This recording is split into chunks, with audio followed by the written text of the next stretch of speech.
This is a show and tell on a 38 RK. We'll start up here in the front. It does have a vent. We're getting the battery to the outside. It also has a 7-way holder. It keeps the 7-way cord up off the ground. That way it don't corrode or get cut in half. We're going to come into our front compartment. It has one 12-volt battery on the unit. The spare tires in the front compartment. We also have our 4-point leveling controls in the top of the front compartment. Each jack has its own 40 amp fuse. On each one of the jacks, there is a hole at the top of the jack that you can manually crank the room or jack up or down, or a hole at the bottom of the motor that you can do the same thing, crank it up or down. If you decided to add a second battery, there is a diagram on the wall there that shows you how the batteries would need to be hooked up. And then this side here is covered with this plastic wall. It is to where you can get into the back of the water pump and your water lines and fittings on the water fill compartment. Black switch on the right hand side turns your 3 LED lights on the front of the trailer on. It's more decorative for nighttime. It is also prepped for all the backup cameras. We're going to come to the water fill compartment, and we'll start in here first. It has a coiled hose for the outside shower that gives you hot and cold running water on this side of the unit, but the same hose can be used on the front of the unit in what I call a port spray connection, that you can have cold water on the front of the unit too.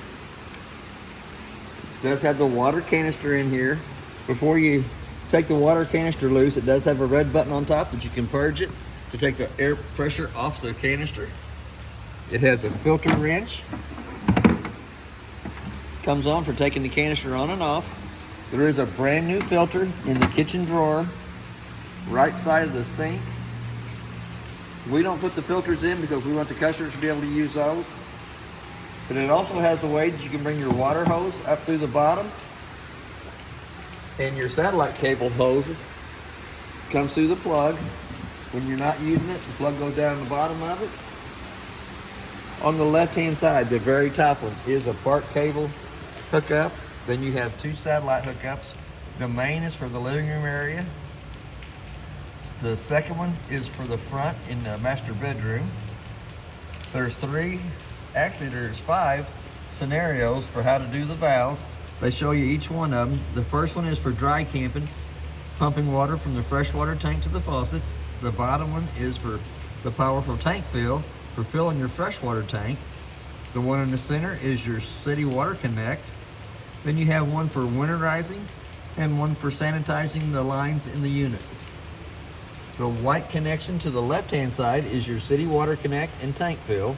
The black connection to the right side of that is your black tank flush, that you can hook a water hose and regulator to when you're dumping your holding tanks to help get more of the debris out of the inside of the holding tank. It does have a light switch on the right hand side of the cabinet so that you have lights inside of there. We're going to slide right past that over the outside of the hot water heater. It is an Insta-Heat hot water heater. Has a switch on the outside that is in the on position or the off position. You'll want it in the on position, and you'll want your gas on. The rest of it is on the inside of the unit by the monitoring system. We're going to come off to our big through compartment. In the through compartment, there is a satellite prep at the top that tells you what the solar panels are putting out to the battery.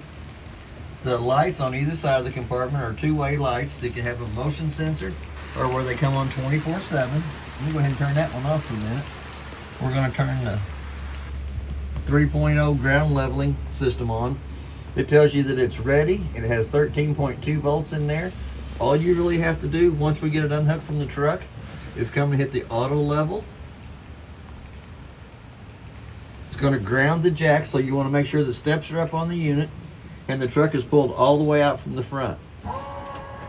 It's going to do its own little thing. Every time one of the jacks moves, it'll analyze what it's done and tells the other jacks what it needs to do.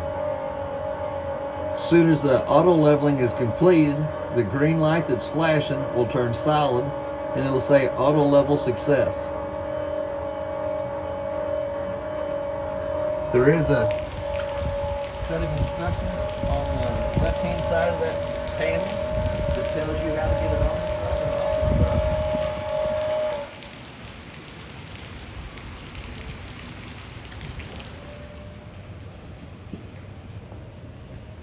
But every time the jacks move, they're going to stop and they're going to analyze themselves, and then it'll go to the next jack.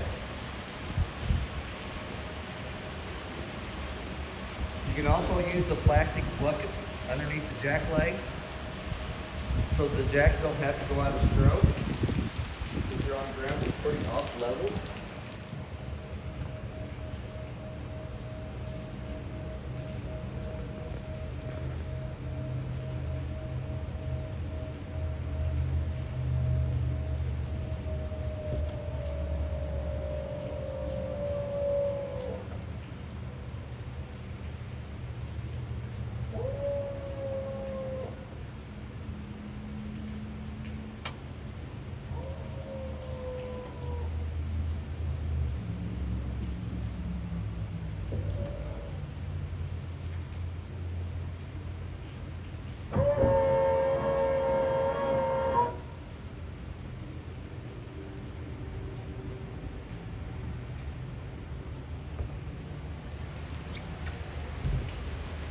When it's all said and done, the green light in the center is going to be solid.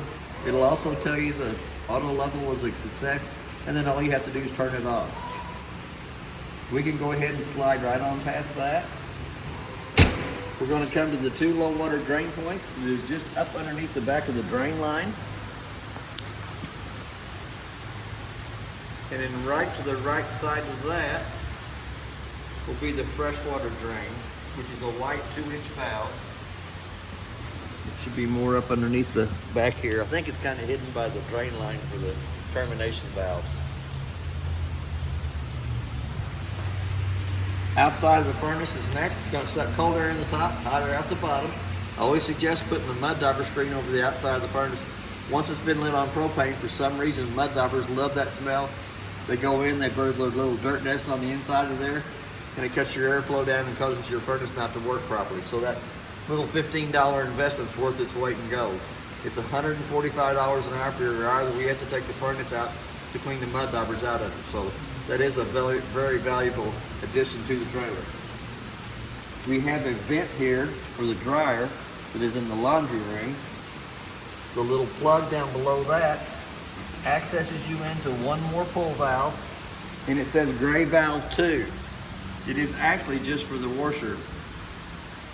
You can leave it in the open position all the time when you're using the washer so that you don't have to worry about the tank overfilling.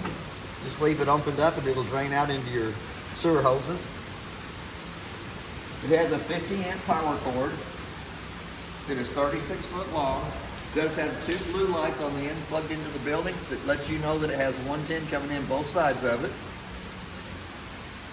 Lug nuts on the trailer has been torqued at 100 foot-pounds. That's what's recommended on the side.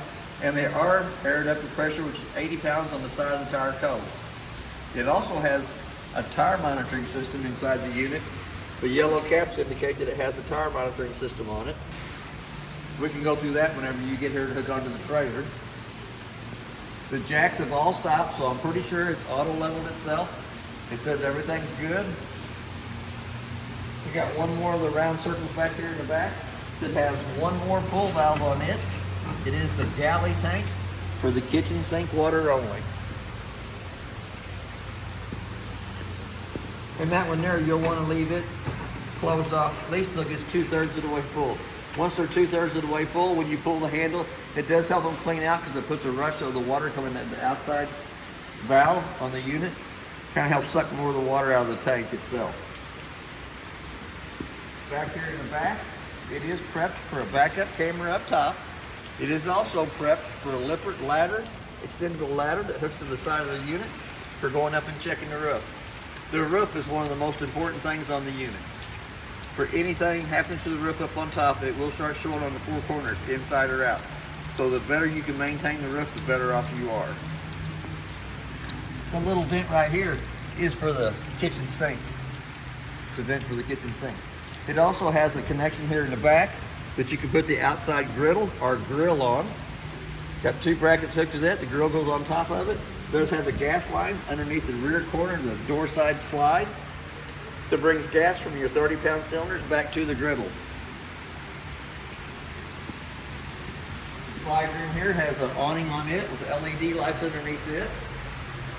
And then you have your main awning on the front of the unit that has the LED lights underneath it. It also has 2 outside speakers that when the awning lights are on, they do have blue lights inside the speakers. It is also prepped for a security camera right above the door. And then you have a light for your porch light that is 2 colors. It'll either be yellow or clear.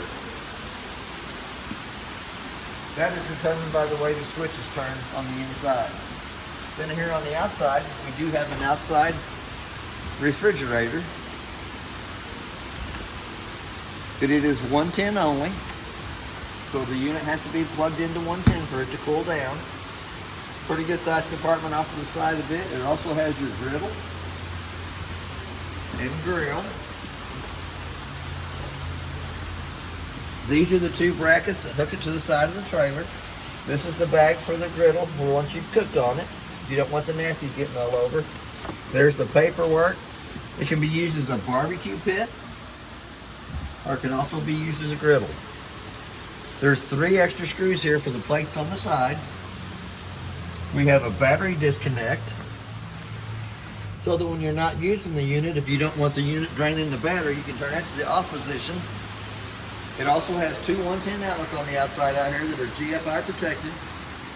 And there is a cable hook up there that works off the antenna on top or the cable connection in the water-filled compartment.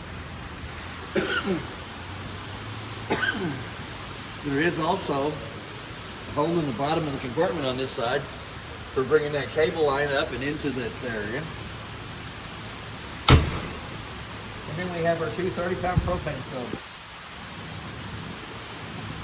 The arrow on the regulator is pointed towards this one over here, so this is the one we worked off when we serviced the unit. It shows you that it's green on the inside of the eye. As soon as this bottle would happen to come up empty, it's going to turn red inside the eye, indicating that the bottle it's pointed to is empty and it's having to pick up from the one in the front. You can open both cylinders up, even though their cylinders are open. Whatever one the arrow's pointed to is the one it draws the gas from until it runs out. Once it runs out, it's going to turn red inside the eye.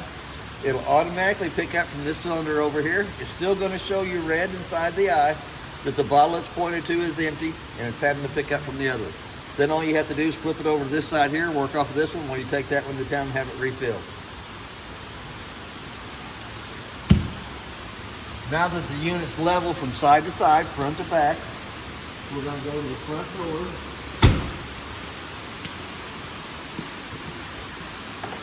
We're going to open the door fully extended.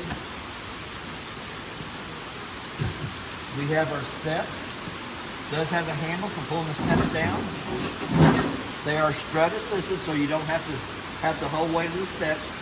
But it does have a push button underneath each one of the legs. There's 15 to 18 holes in each one of the legs for adjustment.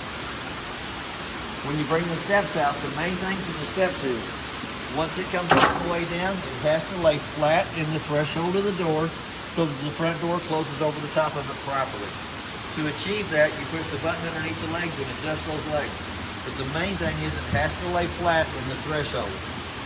So we're going to go up into the unit.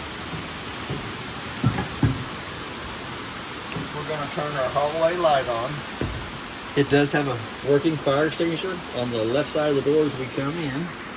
So we're going to run these rooms out. We're going to push the 3rd button over to run the room out closest to us.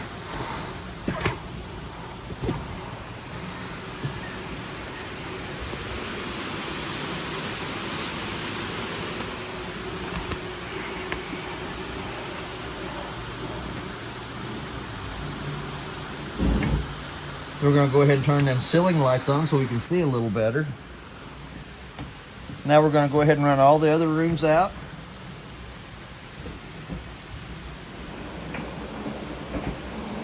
Before you run the rooms out, you need to make sure that there's not a tree on that side of the unit or somebody's pulled a car up along that side.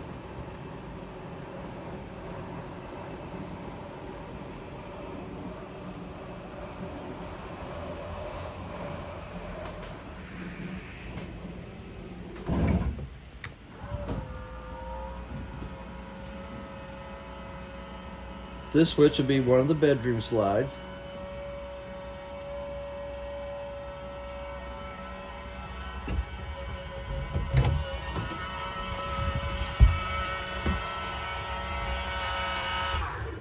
The other switch will be the other side of the bedroom.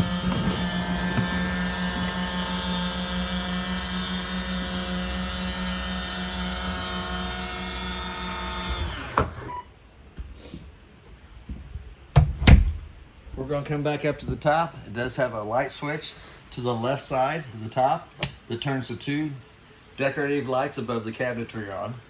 The flip switch to the right hand side of that turns your ceiling fan on. There's 4 speeds on the fan in 2 directions. We're going to come down. I did put a piece of paper in here that shows you what the holding tanks are. Your H2O is your fresh tank water. Black tank 1 is your toilet water. Black tank 2 is not available, doesn't have the second bathroom. Gray tank 1 is your shower and your bathroom sink water. Gray tank 2 is your washer dryer area. Galley tank is your kitchen tank up there. And then you have a battery button to check your battery life in the unit. So, on your black and gray, we always keep them on 1 because we only got 1 black tank and we only got 1 gray tank. Gray tank 2, flip it down there, it'll show you the water that's in your washer dryer tank. But you'll leave the valve on your washer dryer tank open all the time. So we're going to come back, we're going to touch the button, shows you the black tank's empty, gray tank's empty, galley tank's empty, which is the kitchen sink water, and then your freshwater tank is empty. Then we'll check our battery life, shows you the battery's fully charged. To get an accurate reading on the battery, you'll want to have your 110 line unplugged when you check the battery, because it's just checking the battery. Anytime it's plugged into 110, the 110's overriding it, and it's going to show you fully charged. Right down below that, the first switch on the left-hand side is a heated pads for the holding tanks. Anytime that it's on, it's going to illuminate red. The second red switch is to turn the water pump on between the freshwater tank and the faucets. Then you have your hall light switch. You got awning lights down here, and you have a porch light. Then you have the ceiling lights for the living room area. Extend button on both of your awnings, extend and retract. Then we're going to come down to your slide room switches. One's going to be the door side master bedroom slide, the bed slide itself, the slide here on the front of the door, and the other one is the off door side slide. We have all of our 12-volt fuses in the top connection here, and all of our 110 breakers are down here, and they're marked from the top down exactly what they are, with your very top one being your GFI breaker that controls all the 110 outlets in the unit.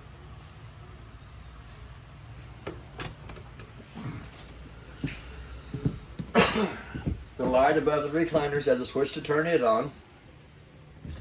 Cup holder on either side and one in the center.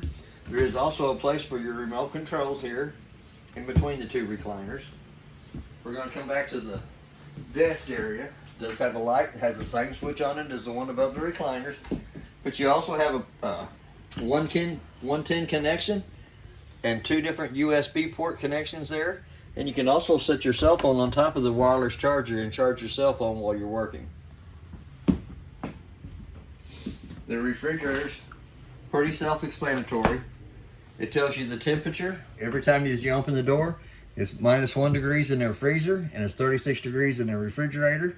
There is a mode button that you can hold, a lock button to lock it so that you can't change the temperatures in it. You can unlock the lock button, you go to your temperature settings, and you can change it between 1 and 6 different settings for the freezer and the refrigerator. Pretty good sized refrigerator at the top. That's where I had all my candy and cookies and stuff when I was in here. You took it out before I got here. Yeah. Then you have a pretty good sized freezer section down below.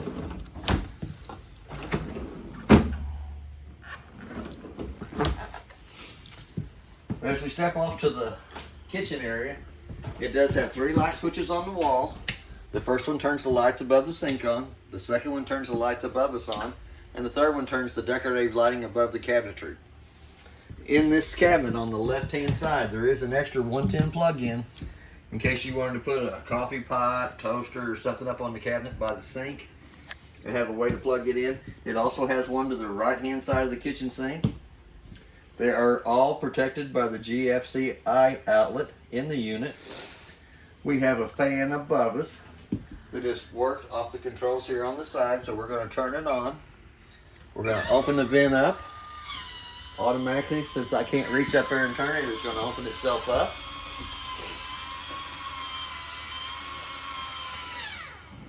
It has a fan on, and it will give you 3 speeds for the fan. It says 4 speeds, but it's only got 3 that you can really distinctly tell between. Then it has an off button for the fan, so if you just wanted to leave the vent open by itself or to close. The 3 light switches down here. The first one turns the light above the sink on. The second one turns the kitchen lights on. The third one turns the decorative lights above the cabinetry. Then right to the right side of that, we do have another 110 outlet. We're going to come up to the top drawer in the kitchen. There's 2 sets of keys. The purple key does the lock and deadbolt on the front door. The gray key does the outside slam locks. And then this is one of the most important pieces of paper in the unit. This is the information for the appliances. All the appliances tells the manufacturer and the model and serial number of what is in the unit. Slide them back over there for now. We're going to go down to the second drawer. The 1-year policy on the washer dryer. We have our tire monitoring system. That's pretty simple. Just turn it on and it will monitor the air pressure that's in the tires on the unit up in the vehicle you're towing it with. Then all the paperwork that I found in the unit is in the black Sierra bag. And there's a thing in there for your washer dryer too. One more drawer down here at the bottom. It gives you your water filter for your water canister outside. It gives you a toilet paper holder. It also gives you a sewer connection that you can hook a sewer hose to and hook onto the termination valve on the outside of the unit. Your air conditioning will come through the round vents in the ceiling. Your heat will come through the square vents in the floor. It does have a convection microwave oven in it. It's pretty simple. Set it for whatever you want it to come on to. Hit your start button and then your stop button. It does also have a light, a fan that has 2 speeds on the fan, high and low. Stovetop. It has a button on either side that you can turn on for a light in the oven or illuminate the valves up on top. Push in and turn to the left hand side, it'll light. Let it stay lit for a minute and you can let go of it. If you let go of it too quick, it goes out automatically, so you need to let it sit there till it warms the thermocoupler up. All 3 burners up on top of the stove. We're going to turn them back off. Then you can go to the oven and light it the same way. You'll turn it up to where it says high light position. Let it light. The pilot just lit on it. I heard it pop. We're going to let it run for about a minute. Then we're going to dial the temperature up on it. And I don't know if I'll let it run long enough to light the oven. And then you can dial the temperature up for what you want. The button on the left hand side is the light for in the oven. We also have our LP detector, carbon monoxide detector right down below the stove, since that is a gassed area.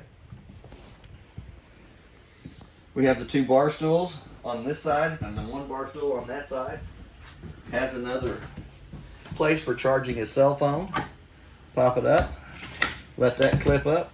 Gives you the 2 110 outlets, your USB port, and that's a little port for like charging your cell phones and that on. To the right side of that, it also has a pull-out cabinet area. It's always very good to make sure the cabinet area is pushed all the way back in before you run the slide room in and out. We have a black switch on the ceiling here that turns the 2 lights above the couch on. It does have a tri-folded out bed for the couch. Panoramic window behind it, so you can see a pretty good view from out there. We're going to come back around over here. We got 3 remotes. We got the little one for the fireplace that turns it on and off. You can dial your temperature up or down. You can also change the color of your flames on it, and you can set it between 1 and 9 hours for how long you want the fireplace to work. Your middle size remote does the stereo. Your A, B, and C speakers. A is your auditorium right there. B is your speakers in the ceiling, and C will be your speakers on the outside of the unit. TV buttons next. Pretty good picture on the TV. That's not too bad for a TV station. It's about 80 miles away from here, working off the antenna on top and the power booster behind the TV. So that's not too bad. I got the volume turned down on it because don't want to watch TV all day. But here again, your round vents in the ceiling are for the AC. The square vents in the floor are for your heat. You do have the quick cool down on either side of the AC in the living room. You'll have the same thing on the AC in the bedroom. If you wanted to let all the cold air come right down into the living room area, flip the two vents on the sides, allows all the cold air to come out of it right here. When it gets cold enough in the living room area, you can shut them back off and it will go back to the round vents in the ceiling. We're going to come back to the washer dryer area. Two light switches on the wall there. One turns the lights above the countertop on, one turns the lights above us on the top. It does have two more 110 outlets on either side, so you can have a fan on one side and a stereo on the other side while you're doing your laundry. But here again, we have the round vents in the ceiling to bring AC into the washer dryer area. We have a square vent in the floor to bring heat into the washer dryer area. We also have a road vacuum system on the unit that you can plug your cord into here, and the cord is underneath the bed in the master bedroom. A little cabinet space off on the right hand side, but you also have the doggy water bowl and food bowl right down below that. Remind me when we get to the bedroom to show you where the cord and connections are for the vacuum cleaner itself. Going to open the door, step up into it just a little bit. Here again, this is for your hot water heater. The controls for turning it on and off. You can dial your temperature up or down on the other side over here. Anytime that one of the faucets is calling for water, you're going to see a little flame down here at the bottom and maybe a fan showing you that the water's coming through it. Light switch on the wall turns the lights on for the steps. Then we're going to come up to our thermostat. It is in the off position now, so we're going to turn it on. It's going to give you your fan speed low, fan speed high, cool, cool low, cool auto, and cool high. You'll dial your temperature down for the AC in the living room. If you don't want the AC, if you want the heater, all you gotta do is hit the mode button one more time. It says heat in the lower left hand corner, and you'll dial your temperature up for it. Hit that mode button one more time and it turns it off. We're going to come up into the master bedroom area. It has another thermostat on the wall here that controls just the AC in the bedroom. On that control though, it does not have the heat option on it. All it does is control the AC, fan speed high and low, cool, high and low, and then the next one just goes right to off. The little black switch on the ceiling in the slide ring turns the set of lights on above us there. We also have a 110 outlet in the corner wedge by the bed. On either side, it gives you the USB port and the 110 outlets. But it also has a fire escape window in behind the master bedroom head. Up underneath the mattress is where Cindy put the box for the TV, and then you have your connections for your vacuuming system. It gives you about a 50-foot hose and 6 or 7 different attachments for the vacuum system. It's hid underneath the bed. And we're still going to come to the right side of the bed. It does have one more 110 outlet in case you wanted to put an alarm clock up in the cabinet.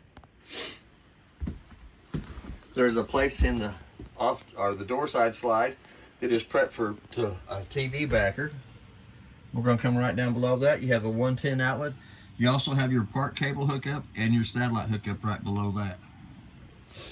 Another 110 outlet on the left side of the dresser. Don't have to fight over outlets in the bedroom area. Nope. We're going to step up into the master bedroom. 2 light switches on the wall here. One that turns the lights above us on. One turns the decorative lighting behind the mirror on. We have another one of those Max Air XL fans in the bathroom area. We do have a 110 outlet on either side of the bathroom sinks. One more light switch here that turns the lights on in the walk-in closet. When you're traveling on the road, you always want to make sure that the sliding doors on the shower are locked into place. You always want to make sure that it has a single foot flush on the right hand side of the toilet. It does have directions on how to use the toilet on the back of the lid. Push down on the pedal, fills halfway full of water, push all the way down, fills and dumps. Here again, you have the round vents in the ceiling that brings AC into the master bathroom.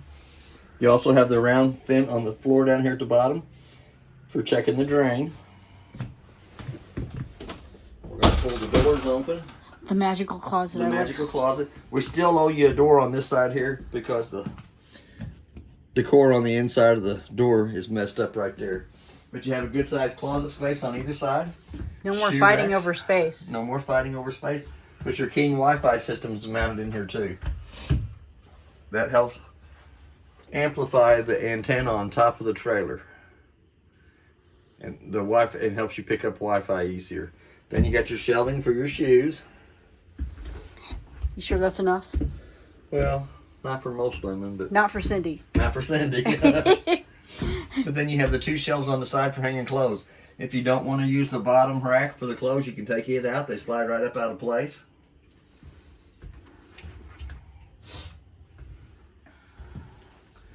Dual sinks with drawers in the center and cabinets underneath on both sides. Gives you quite a bit of room in the bathroom area. Does have the fiberglass walk-in shower with the tiki seat. They don't let me use that very much, but that is basically everything on your unit. If you have any questions, I'll be glad to answer all your questions. Thank you for your time.